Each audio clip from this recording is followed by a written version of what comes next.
welcome back to everybody. I'm so glad to see that people are still continuing to support us and the community of practice here. We delve deeper into different topics of UDL and how we can implement those in various different settings. Last year, we had some great sessions that were planned, and for the upcoming year, we have more great sessions that are planned as well. As of right now, we have this one scheduled for this month. We have one scheduled for February. There's one for March. There's going to be one that right now is TBA for April, and we already have one scheduled for May. So there's going to be a full schedule posted, and I'm sure Amy will talk about those at the end of this as well. Before I go ahead and introduce Ali, our speaker for today, I'd just like to do a little land acknowledgement. So we wish to acknowledge the lands on which we work, study, and live within the Avalon Peninsula, where we're based, which are situated in the traditional territories of diverse indigenous groups, including the Beothuk and the Mi'kmaq on the island of Newfoundland. Further, we acknowledge with respect the diverse histories and cultures in the province, including the Beothuk and Mi'kmaq in Newfoundland and the Innu and Inuit in Labrador.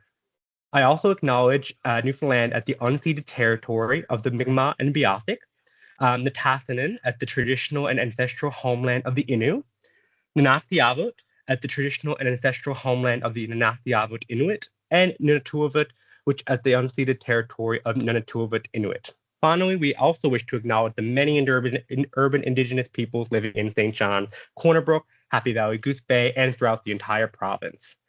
So today, our speaker is Ali Pearson, who is a second-year doctoral student at the Factor in Wintash Faculty of Social Work at the University of Toronto.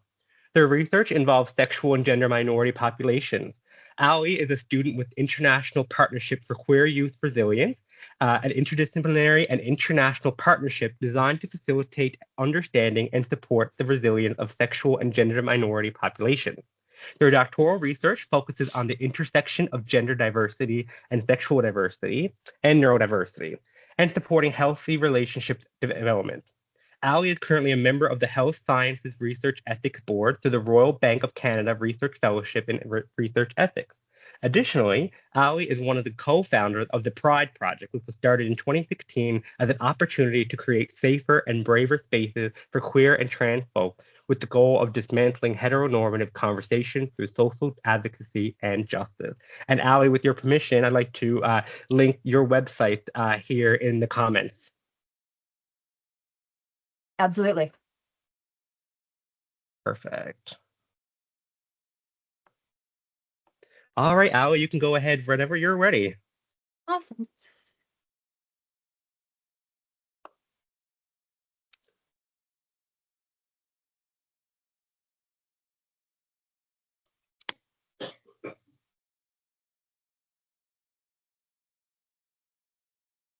And there we go. All right. Can everybody hear me? We can't hear you. Oh, can't hear me. Is on. I could hear Ali Jordan. Yeah, same here. Okay, everyone. Okay. Oh, you can hear. Oh, It may be on your end, Jordan. interesting. Okay, maybe it's just me. I'll figure that out. Apology, Ali. You go ahead and I'll No figure worries. something out on my end. Greetings, guys, gals, and non-binary pals. I'm so excited to be here with you all today. I'm just figuring out buttons. I'm not used to using this. My cookie. There we go. Yeah, bear with me as I figure out how to use Teams better. I must have sent an older bio. I'm actually my 5th year now, which is kind of frightening because now I have all these expectations to get everything done and finished. I'm going to do just a short land acknowledgement based on my home community of Northern Ontario. And bonjour, Ali Denishnikas. I acknowledge that I'm a white settler on unceded, unrelinquished traditional lands of the Anishinaabe and the Métis people. I'm from Bokting, which is Sault Ste. Marie. Bokting means the place of rapids or a place of meetings. It's located on the traditional lands of the Anishinaabe, the Mississauga of the Credit, the Mishkegawak, Cree, as well as the hereditary lands of the Métis.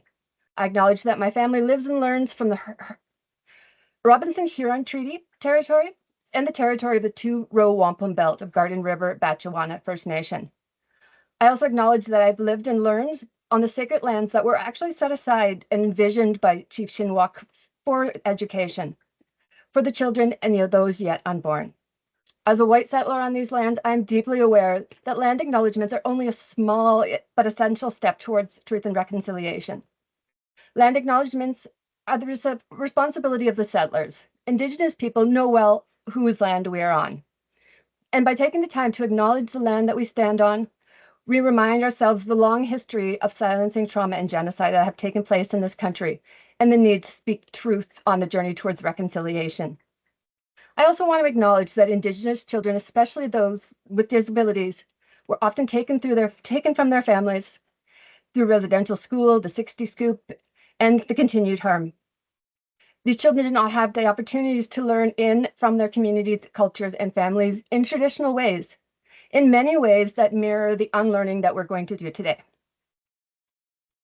This is not new knowledge. This is knowledge that we're acknowledging the lost ways and returning to knowledge that has been silenced in the past.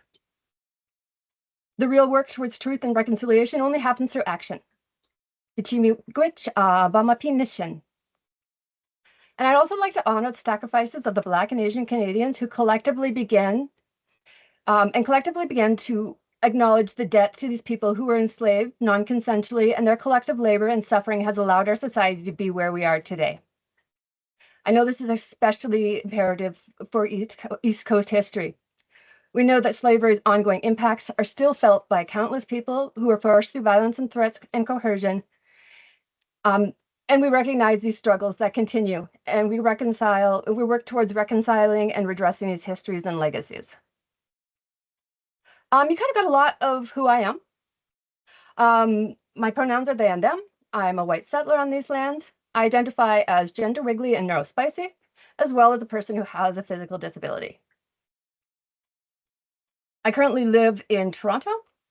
I was the single parent of 3 children.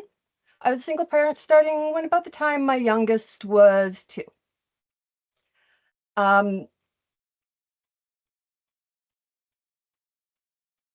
very, very early on, I realized my second child was different. This is a child who would, sit in the car seat and stare at me. Wasn't very interested in nursing. And its trajectory continued on. They didn't walk until they were a year old, and then they just walked. They didn't crawl again.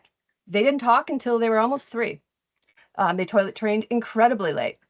And I fought for many, many years to try to get a diagnosis, especially in rural and remote areas.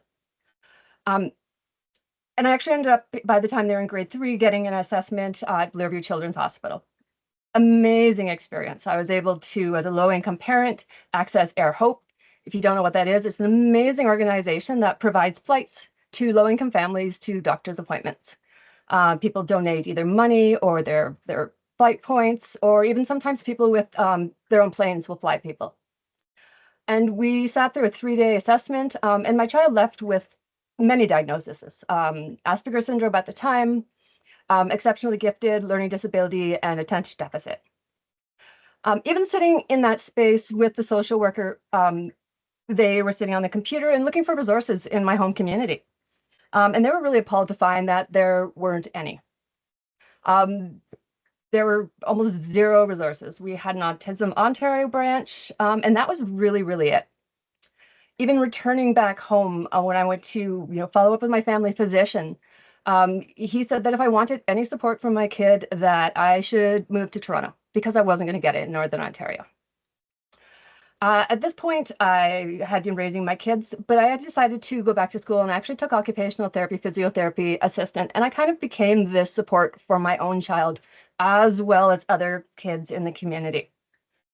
So I'm going to pull from some of that knowledge and experience as well.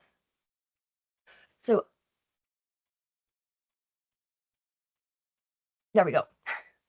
My kids refused to allow me to take photos. So I use Bitmojis for many things, and I've actually started using them for family photos. Here we have my oldest lizard.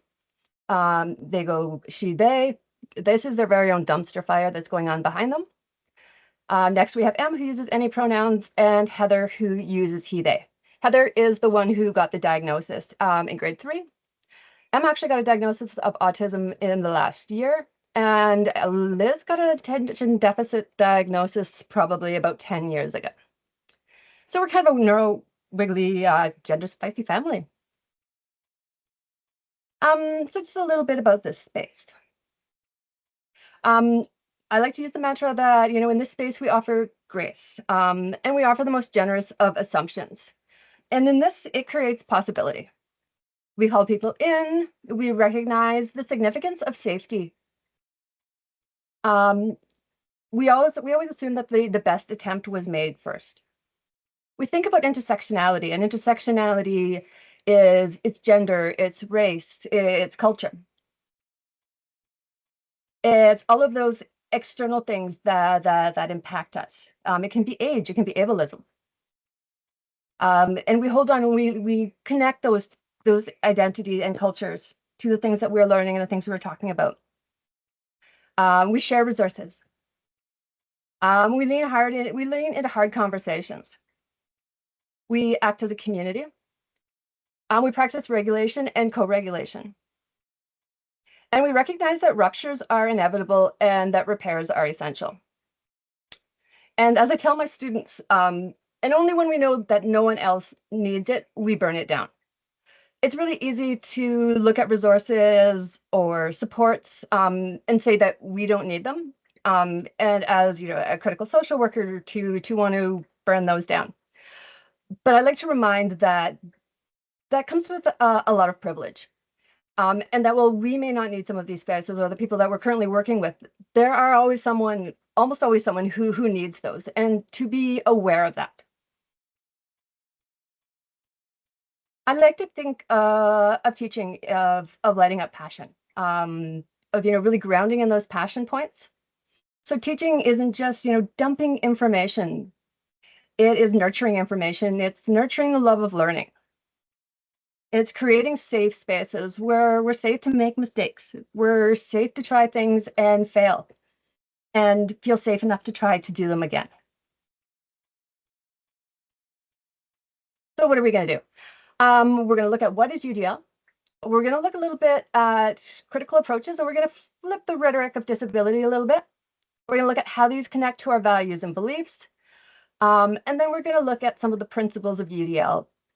And I'm going to show some of the ways that I've used these skills with my kids and other littles that I've worked with. So UDL really helps us to look at a whole picture. It helps us to take all of the pieces, the space, the way we're teaching, the way that we're creating, and really look at these as a whole. It encourages multiple ways of engaging, of representing, and of action and expression. So what does this mean? Means of engagement. These are the principles that ask you to use a variety of activities, of interactions, to get really, really creative. What are your resources that your students engage with? Why do they connect with those resources? How do we keep them engaged? This can mean, how we use breaks, but it can also be, really, looking at those values and beliefs, finding out what the kids are interested in, their passions, our own passions, and using all of these things to foster learning. The principle of representation asks you to present and share information that you've learned in various ways. And again, most effective when we connect this with passions. This can look really different depending on how old kids are, how young kids are, and the accesses that they have in their interests. And the action and expression, this kind of puts it into action and brings it together. This is the demonstrating. How do we show the knowledge? And how do we find different ways that we can show and express knowledge so that we can share what we've learned? And not just the really neurotypical normative ways that we're used to. Everybody good so far? So who do we have out there? Are you parents? Are you educators? What brings you to this space? I know many times we come as multiple identities. We're educators as well as parents. We may be grandparents. We may be caretakers in other ways. And all of these really fit together and connect. Parents of children in general have their hands full, but when our children have exceptionalities, there's even more to do. We put so much pressure on ourselves to teach all these other little extra things. Often these are, the social nuances, the things that call people into groups, things that make our kids' lives easier as they try to, navigate places that aren't necessarily made for them. UDL actually aims to reduce the overall workload so that we have systems that move smoothly. So we have directions to change in. We know that what works and what doesn't work. And ultimately, UDL helps us to guide our kids towards independence and agency. We all learn really, really differently. And UDL allows us to look at these unique ways and strengths that people learn.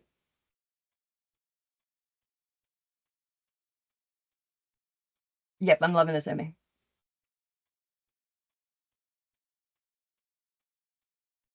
We can offer, text, audio, video, but we can also get really, really creative in these. I love to do a lot of role playing.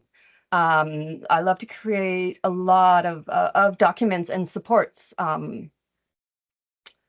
It can mean getting on the ground and playing. It could mean a puppet show. It can be creating TikToks, but it allows kids to have multiple ways of showing and learning. It takes us away from just, the traditional ways of books and projects and games, and allows us to find vast ways.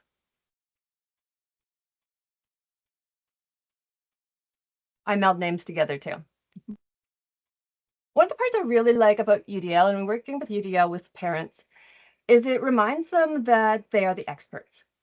And I think this is really, really important at any of the approaches we come from, that we recognize that if we're working with parents, that they're the experts and that we're reinforcing that in them, or that if you are the parent, that ultimately you are the expert in your child's experiences. So what I want to ask now is, what are some social situations as caregivers, as providers, that you have found challenging to navigate?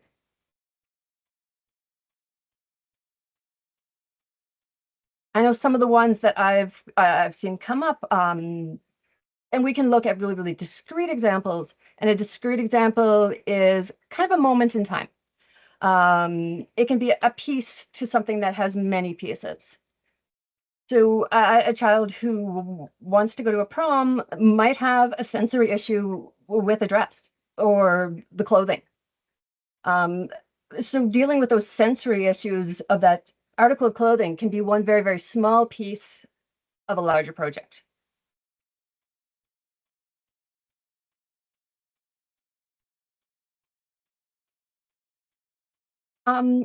I started off by saying that I was going to add a little bit of critical theory to this. When we come from a space of critical theory, we tend to flip the rhetorics. We tend to look at things that were traditionally done in one way, and we like to deconstruct them. In my work with at the intersection of gender and neurodiversity, I use the neurodiversity paradigm. And what that allows us to do is to remove the issue from the person and allows us to look at how the issue actually exists within the community. That means that the intervention doesn't necessarily need to be directed at the person, but often the intervention needs to be directed at the environment. And we're going to look at these elements as we kind of look at the principles and move forward. This brings the attention to the issues that are actually in the space. The comparisons of other children, absolutely, and not being able to do things in the same way as others. I like that. I'm going to hold that as we move forward.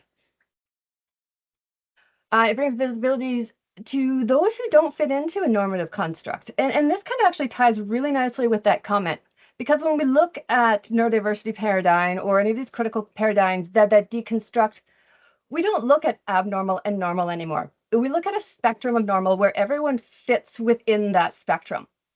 We may be at different spaces within that spectrum and doing different things, but it's not a linear or a binary understanding of normal and not normal. These approaches highlight strengths. And they really are grounded in passions and talents. So I want to know also, what are your kids' passions and talents? What are two things that your child can do that other people don't know about?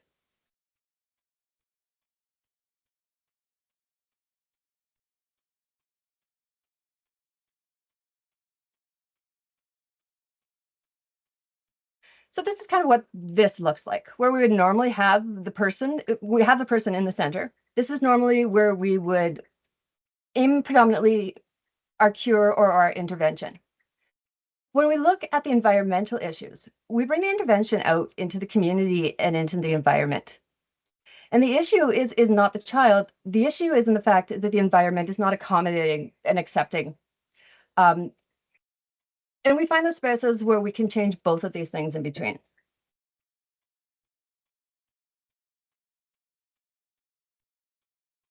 Oops, I broke it. There we go.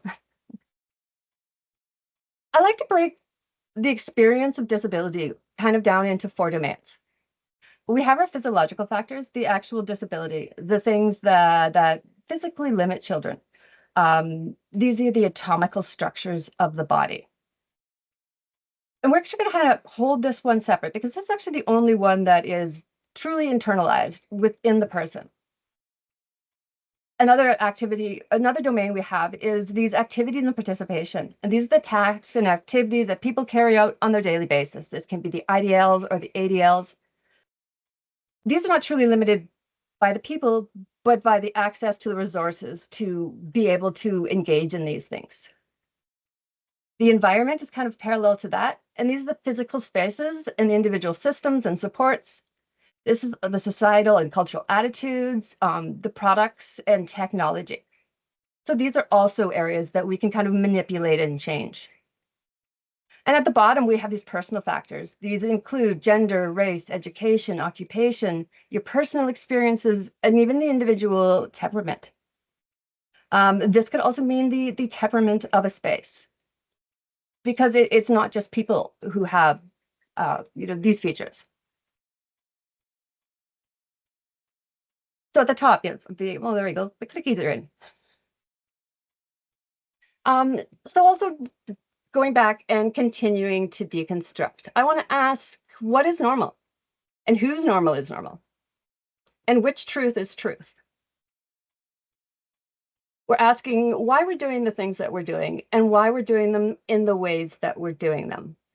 I think this is really important because I know as a parent, especially as a low-income single parent of 3 kids, I felt a lot of pressure to be doing things the right way and doing things the way that they expected to be seen or happening in other families.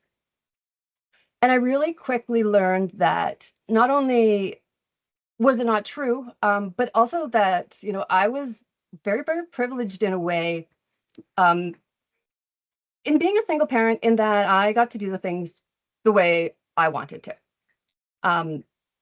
There wasn't anyone else there to, really question whether my normal was normal enough. And in that, I was able to, create some systems that, might have been more stressful in a multi-parent family, because parents don't always have the same values and ideas. My kids were really challenged with, eating a lunch that I prepared for them.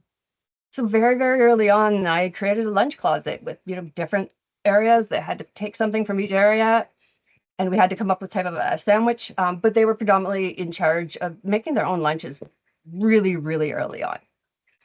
I would let my kids eat in the bathtub if I needed to get food in them.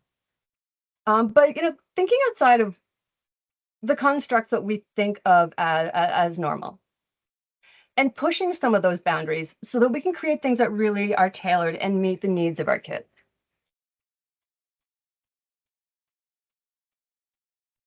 So when we talk about how things can be in a spectrum, it's not just ability, cognition, ways that we cognate can be very, very different.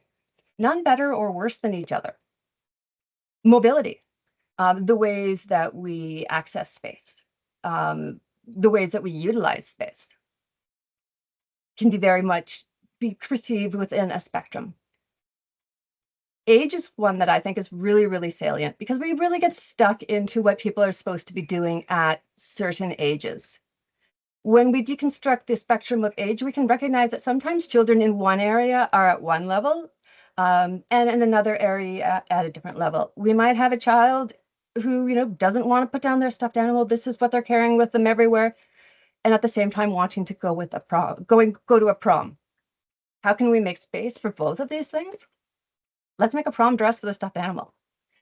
Let's create spaces where we can have multiple ages to really meet those unique needs. We can have multiple ways of expression, even within the same moment. And as we're all aware of, and we've all been told, the multiple styles of learning. We look at this in the most simplistic way. We can talk about visual, auditory, the reading and writing, and kinesthetic. What are the ways that your people and your kids learn best?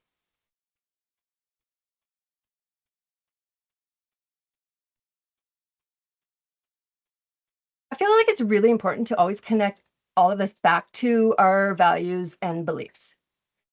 Because our familial values and beliefs, well, we have our broad community beliefs. We also have those cultural beliefs. We have our personal beliefs. We have our academic beliefs. We have environmental-based beliefs. And these can all, as well as they support each other, create tensions. And I'm sure we've all felt tensions between our beliefs and values and something we are trying to support or create or teach. And I always suggest and lean towards curiosity. When we ask ourselves, why are these our tensions? Where are these tensions coming from? Is this something that I can transcend, something that I can change? And in this, I'd like you to think about what were the moments that you were most proud of how you accommodated your kids' needs or how those kids' needs were accommodated?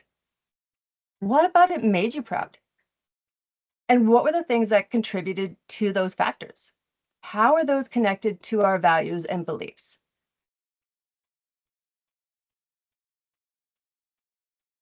When we come across tension,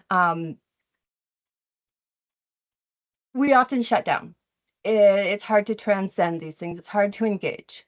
I always encourage folks to kind of approach this in the same way as we do physical discomforts. So when it comes to transcending physical discomforts, we know why we want to go to the gym. We want to be stronger. We want to be, we want to feel better. We want to be healthier. We know that it's going to hurt. If we go to the gym and the next day we leave the gym and it didn't hurt, if we don't feel some tension or pain in our muscles, we don't really feel like we've learned or gained anything. What happens if we avoid the discomfort of going to the gym? We don't get stronger, we don't get healthier. We might not feel as comfortable, as confident in our bodies. But it's really natural in our society to understand these as the norms of, improving our bodies. But when it comes to our minds, it becomes really, really easy to push back. So I encourage folks to come with the same approach to when our brain hurts. Instead of shutting down and pushing back, seeing that as a sign that we're growing, that we're transcending, that we're learning new things and gaining new skills. And it is going to be uncomfortable. I love this statement or quote by Audre Lorde: caring for ourselves is not self-indulgence, it's self-preservation. It's an act of political welfare. This is incredibly important to parents of kids with disabilities. Taking that time to be able to be grounded, to be able to have those moments for ourselves, are those that are going to follow through and going to allow us to support our kids in regulating themselves, in teaching themselves self-care. And I want to connect this to Crip Time. Who's heard of Crip Time? I've been loving Crip Time lately and talking about Crip Time. But crib time is a concept that comes from disability struggles that describe how chronically ill, neurodivergent people with disabilities experience time differently. It's often not linear due to navigating worlds that aren't meant for people who are disabled. It means, sometimes slower pacing, unexpected delays, needs for flexibility and rescheduling, maybe more resources or different resources than the average person. It challenges the productivity-focused clock time that we're all so used to. And it asserts that rather than forcing disabled bodies to fit onto a normative clock, that we should bend the clock. And we should accommodate for diverse temporal needs, recognizing that disability often requires different amounts of time, energy, and support for tasks, making it a political act of resistance against ableist expectations.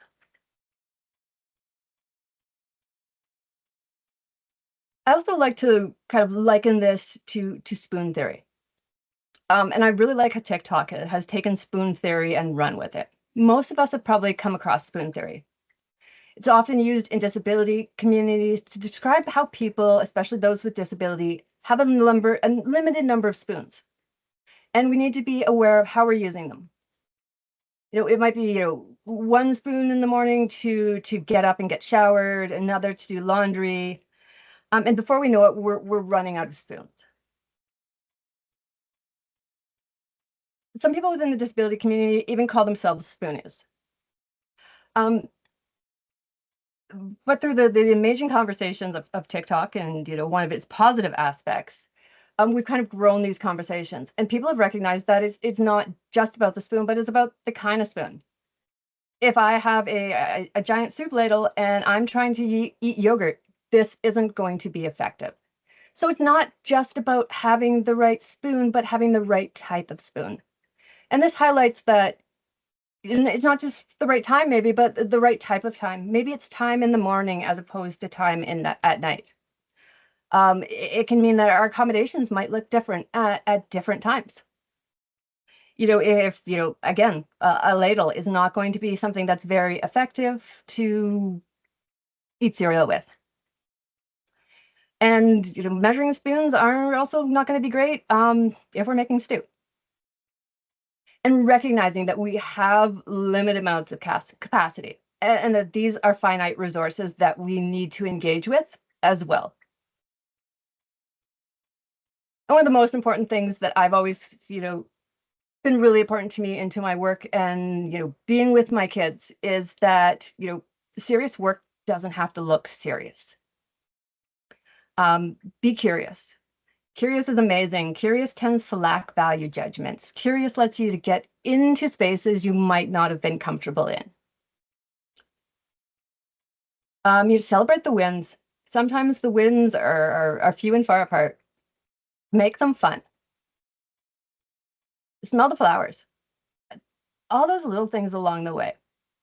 And this can even mean like, taking pictures of those successes and creating a photo album of those little meaningful moments that when you bring them all together, can be really, really reaffirming. Honor the hard work that people are doing. Let others help. And this can be a really challenging one. I know I'm incredibly independent. And as someone who's had surgery this last week, asking for help is really, really hard.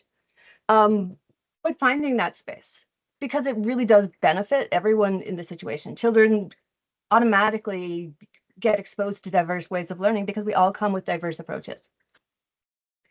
Don't be afraid to play and parallel play. Parallel play can look like sitting on the ground and modeling something you're trying to teach your kids. It can be them not even paying attention. This is the approach that I've used a lot. I've used it from tiny littles to working with international students who are struggling to engage with sex education.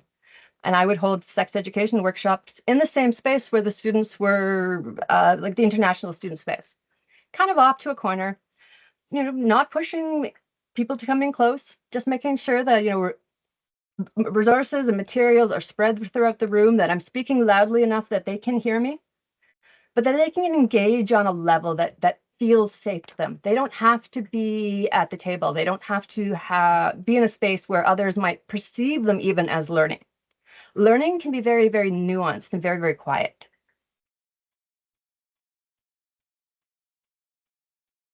Absolutely. People with invisible disabilities, the amount of demands that are put upon them to legitimize can be very, very, very impactful. So finding ways to really visualize them. I think that's one of the great things about spoon theory is it helps us to visualize those. And I also want to, a lot of what I'm going to talk about and the examples I'm going to use are social examples, because those are the places that, parents really, really offer a lot of unique supports. So our first principle is multiple means of engagement. This is the why of learning. Varieties of activities, interactions, resources for students to engage with that address the why of learning.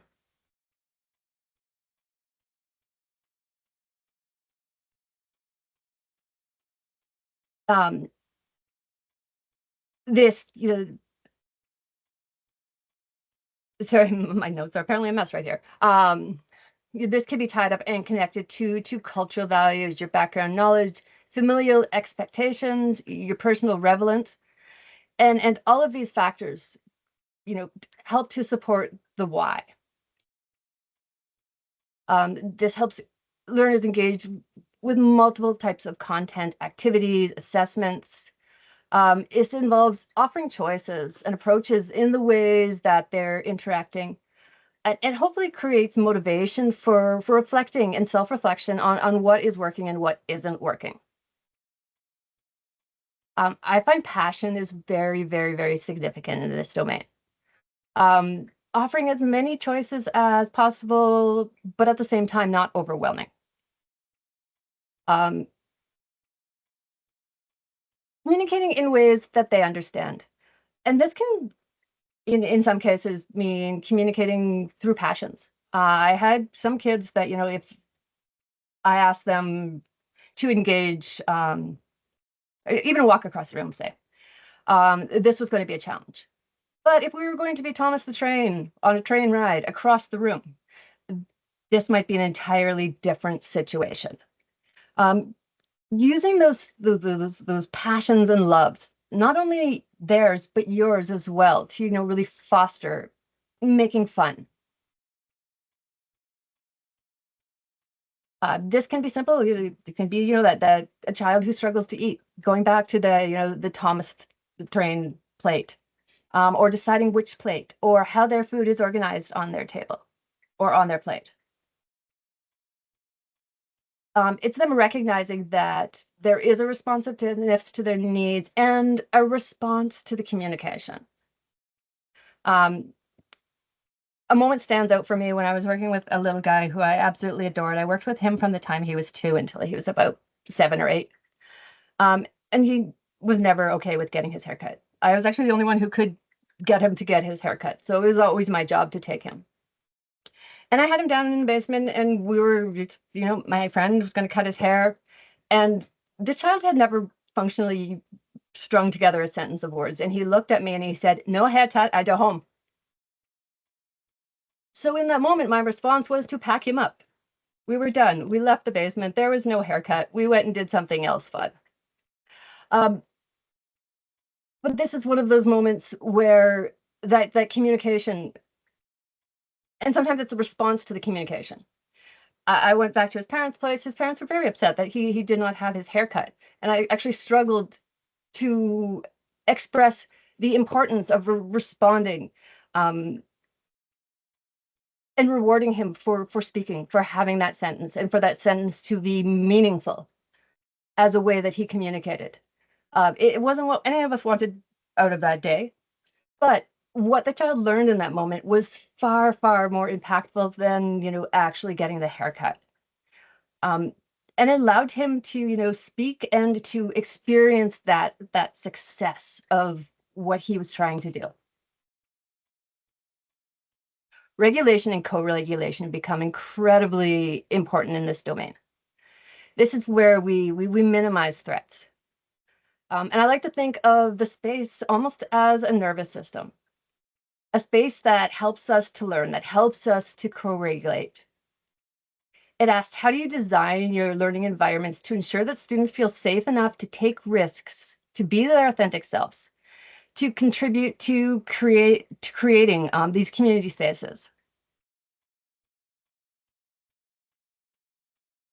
How does the way that we present in space communicate without words? Any of you want to share any of those suggestions, any of those,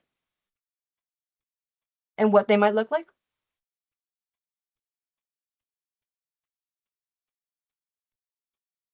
And if you like my previous example of my little guy who didn't want his haircut, and he verbalized that, and the not actually doing what we were supposed to be doing communicated the significance of him communicating.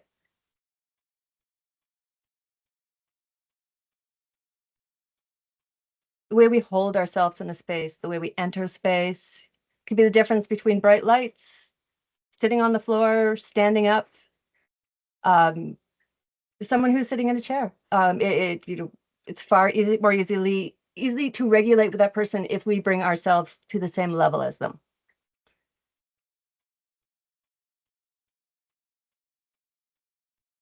This can be narrating a moment that distracts us.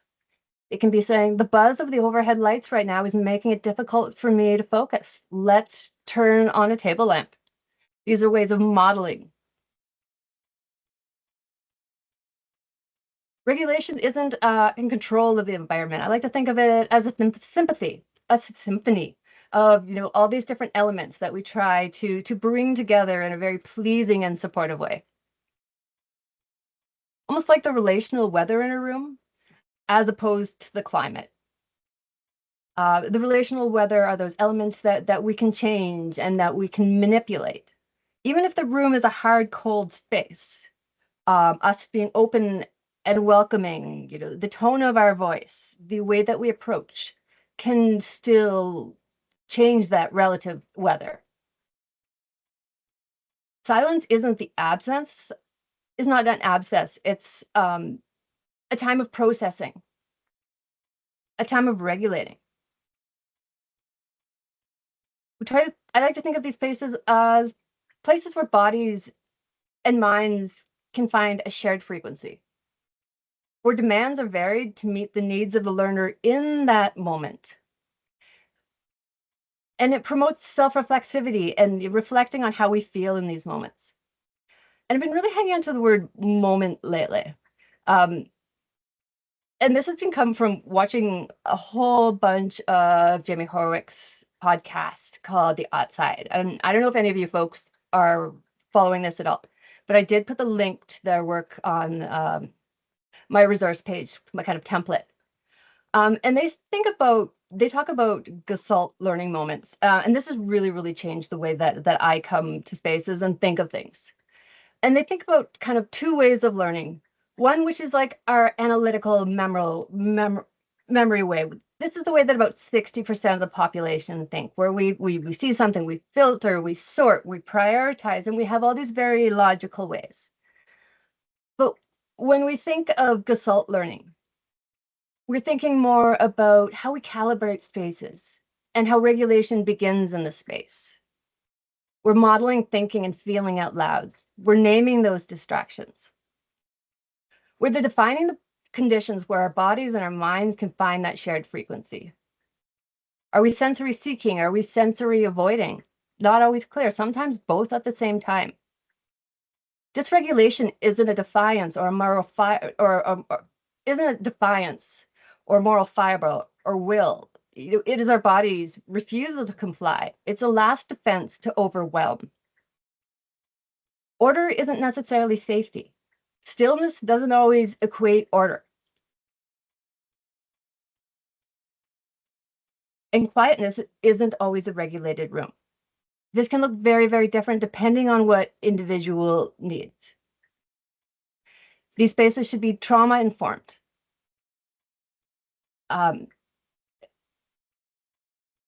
they're not strategic of control. They're rather Gestures of companionship. How can we work together in these spaces? Regulation isn't a failure of discipline, rather it's the way that our ways of our bodies of saying something is wrong. And when we ignore these signals, it's to ignore conversations that our nervous systems are having with us. Teaching isn't instruction, it's co-regulation in motion. And every gesture, every tone, every pause can carry regulatory potential. Spaces can be seen as living organisms that need to be fed, loved, understood, and nurtured.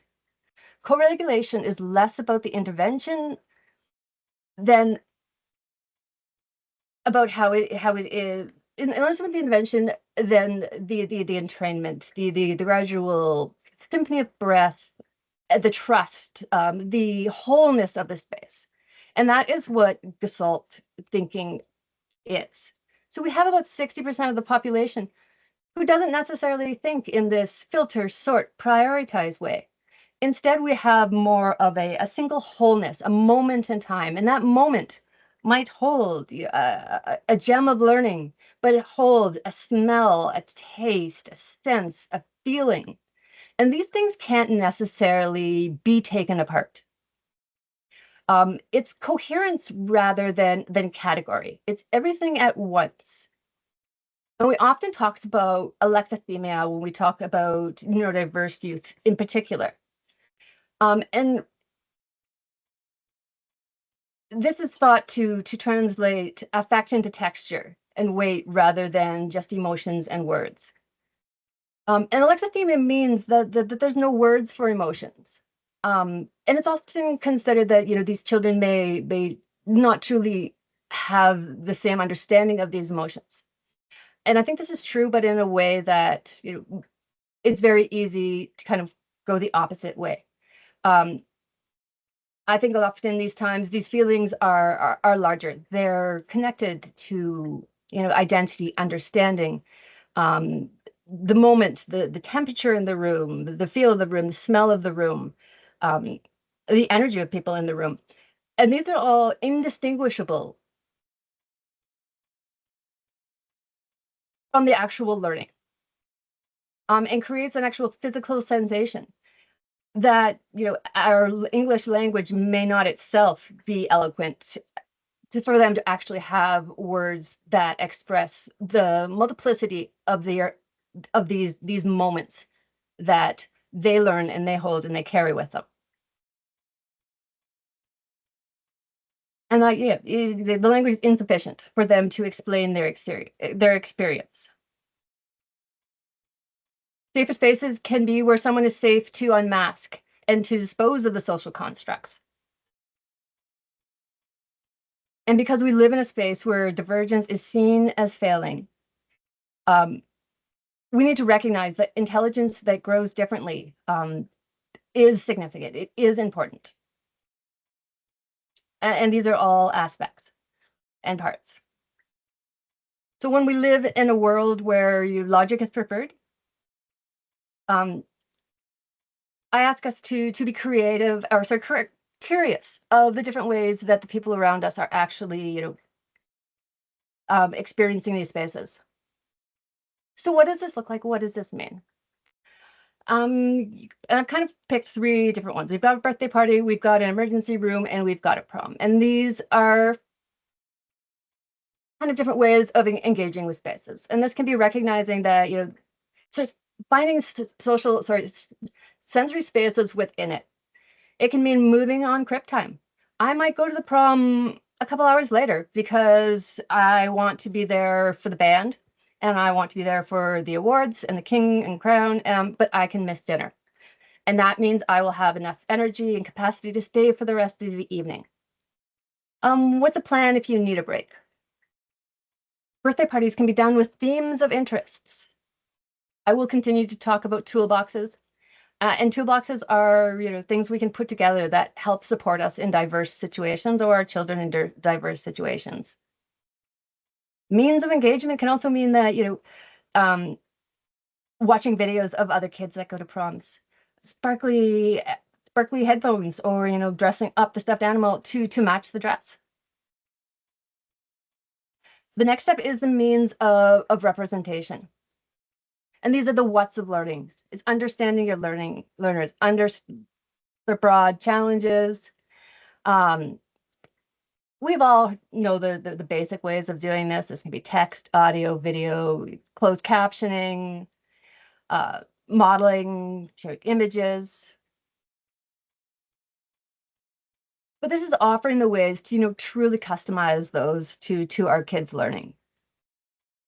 Offering the alternatives. And ask us to really find those broad patterns of what our kids are struggling with. Is the executive function? Is it the sensory? Is it a very discrete issue? It might be a curb cutout and how to navigate finding curb cutouts when they can't access something with their chair. With our kids, we can get creative. This could mean puppets. In my house, we always had finger friends, and finger friends were just my fingers. And sometimes my kids would listen to them better. It was just a different means of approach, and it wasn't coming from me. And sometimes that was the access that was easier. Some of the challenges that I've seen, please unmute and shout them out or throw them into the chat, but communication, social inclusion, they can be the ADLs or the IADLs. The physical limitations of the space, regulation and co-regulation, executive function, and really, really important, and one we don't talk about enough, I think, is oppression and stigma in spaces. And how do we prepare our children for that? And bring awareness that these are things that are happening in our environments and challenges that they're facing.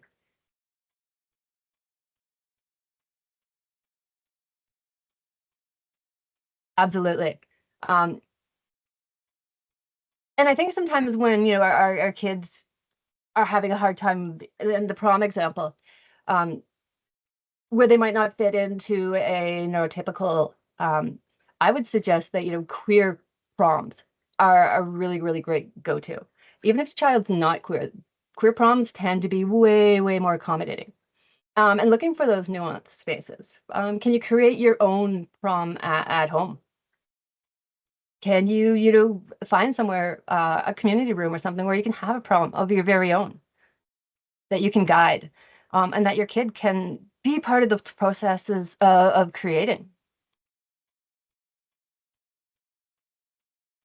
Multiple means of representation. I often think of social stories here. I love using the Bitmojis for this. Environmental surveys, taking our kids out and letting them look at spaces, letting them recognize, letting them pick out what are going to be the issues. Modeling behaviors. And I love modeling behaviors, not just for kids, but also working with their parents.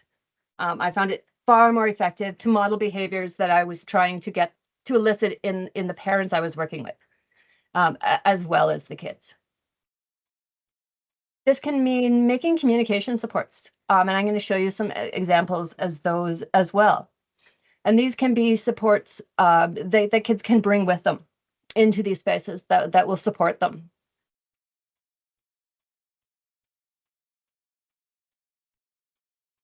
When Heather, my middle child, was little, we always had a toolbox. And for Heather, the toolbox included a Heather manual. The Heather manual was a 2-page document, fairly short. It kind of had how to hit all the nuances of Heather. It talked about, sensory overwhelm, what helped to regulate them, things that they hated and loved. Heather, for example, was a runner and a hider. So touching base with Heather was really, really important, and having boundaries of what they did when they felt overwhelmed. But the Heather manual kind of, let people that Heather would be working with have a document that they could come back to and refer to if they were having challenges. Heather also hated being tickled, and anyone who tickled that child was going to have an incredible meltdown on their hands. But it also included stuff like measuring tapes. Heather loved to measure everything: scissors, tape, paper, snacks. A little, a toolbox of things I carried with me that can kind of transform any space. and help kids to regulate within those spaces. It also creates the opportunity for kids to change what they feel like they need in their toolboxes and what they don't. This was actually linked to how Heather finally decided to stop needing pull-ups. Heather didn't want the Heather manual to say that they were pull-ups in grade 3. So I told them that, they wanted to remove it, they had to change the behavior. And amazingly, my child toilet trained. And I understand that, in a non-neurodiverse child or a child with physical disability, that trajectory might look different and those opportunities might look different. Multiple means of action and expression. And this are the hows of learning. These are the different ways of demonstrating. I often call these the shiny points, the finding the strengths. And strengths that, we might not even traditionally think of as strengths.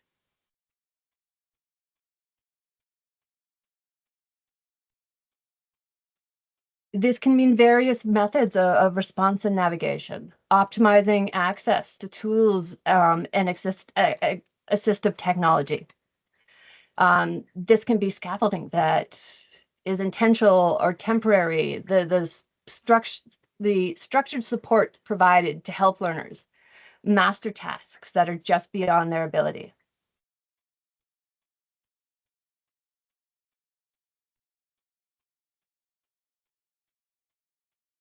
Learners have so many different ways of, navigating environment, also very connected to their passion. We know there's certain demographics, both gender diverse and neurodiverse, that actually gain resilience from online environments. At the same time, they can be very, very dangerous environments, but these experiences provide opportunity for learning about social online safety. Making a TikTok video could be a very, very empowering way for a young person to demonstrate what they have learned. And it doesn't even necessarily have to be one that, it's actually going to be, published to the internet if that's not something you're comfortable. Just the action of creating. I love to make resources that grow and change with a child, that allow kids to support themselves almost through their use and utilization.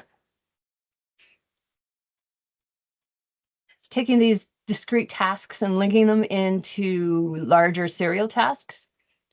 And again, role playing. And role playing is a great way of playing out, multiple actions. I should have added it, but I don't know if anyone's ever used a SOX form. But and I can't even remember what the acronym stands for. But it's this great kind of reflection where you look at what happened, what could have happened if you had done it differently, and then you choose the kind of the top 3 choices of a positive outcome, and then you role play, and you walk through what those outcomes might have looked like in a reality. It allows kids to kind of play with those words, to practice utilizing the language and applying it, and building that fluency of doing these and trying challenging skills in spaces where they're going to have a really high level of success. It's supporting executive function.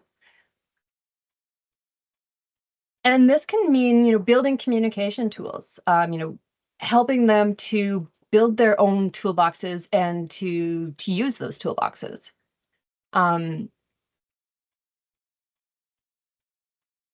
Accessing crypt time, check-ins, and the significance of check-ins.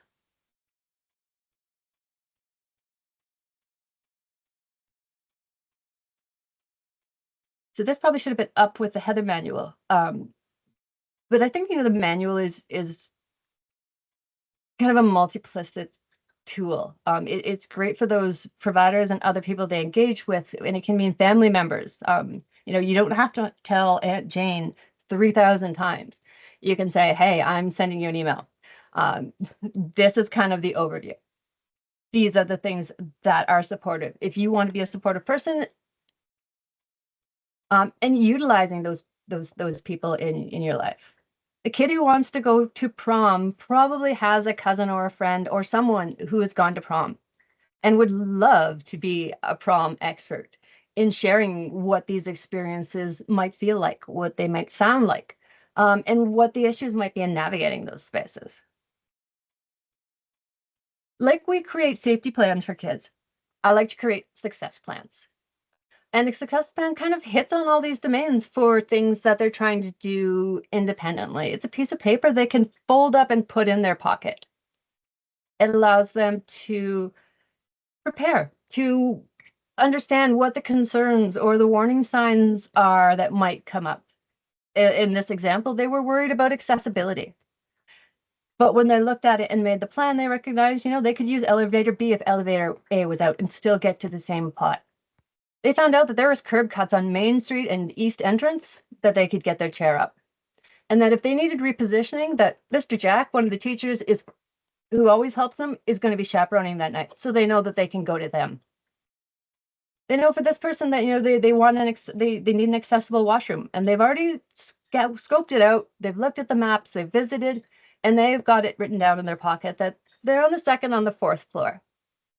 They know that, mixed inclusive is the safe person, and that they're going to be in student success that night if they need to reach out to them. We looked at time and capacity, and capacity goals. The student realized that, they really wanted to be there at the end of the night, and that, maybe skipping dinner and showing up late was the way for them to really be able to be there for the parts that they wanted to be. And then there's also a plan for support. If it does go sideways, having those numbers right there in their pocket gives them a huge amount of independence and comfort and the ability to regulate in a space when they know what they're going to do if it goes sideways. This is a resource that I've created for working with neurogender diverse youth who have to go into an emergency room. An emergency room can be an incredibly challenging space for these youth, where they can be dead named, they can be misgendered. And it's a very, very simple resource that someone can have in their pocket.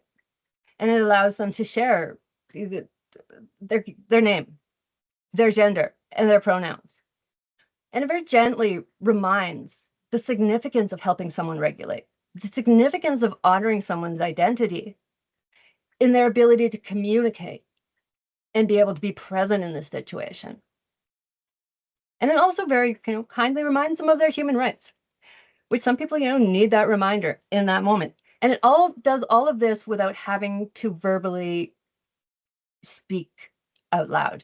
They could hand this to someone with their identification, and most people should be able to navigate and understand how to effectively communicate with this person in this moment if they choose so. And these can be, redesigned and manipulated to meet the needs of the people that we're working with. And just some examples of the toolboxes that I love. Someone who's going to a birthday party might want to have, their headphones, sensory fidgets, penguin pebbles. And penguin pebbles are something that's actually kind of come up through my research. And I realized that I got way better responses from the people that I was, seeking feedback from and asking to engage when I handed them a pin, a little button back pin back button, and a little mini poster, and a card with my name on it. When penguins pebble, and when penguins like another penguin, they give them pebbles. This is often something that neurodiverse people like to do, but it's also a great way of breaking the ice with people. So sending a child to a birthday party who has, 5 packs of gum in their pockets, who's able to share and, engage with people in different ways rather than just going up and having a conversation. A safe way engaging for that child may be penguin pebbling and having something that they can share, and kind of, become part of a community in a very non-verbal way. The communication card to, in a toolbox for going to an emergency room, along with, headphones, a blanket, water, other things that are going to help someone to feel safe and regulated in those spaces. Going to the prom, maybe fancy stickers or fingernail stickers or something that, they could share with peers in a non-typical conversational way that their peers also might be interested in. Fidgets that can be shared. I love the programs where youth who have accessibilities in the classroom have days where they get to share those accessibilities with their peers. And their peer might go to the sensory room, or the peer might get to find out what it's like to use the lift to get into the pool. And accessibility that includes everyone, because accessibility never hurt anyone in a space.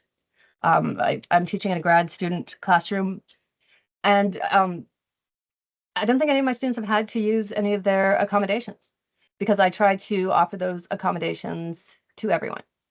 All papers have a video option. Yeah, and I think when we're curious, and we think outside of the norms, and we kind of lean a bit on crip theory, and we challenge the boundaries, we can find so many ways of really uniquely meeting our kids' needs. I've got about 5 or 10 minutes for questions or conversation.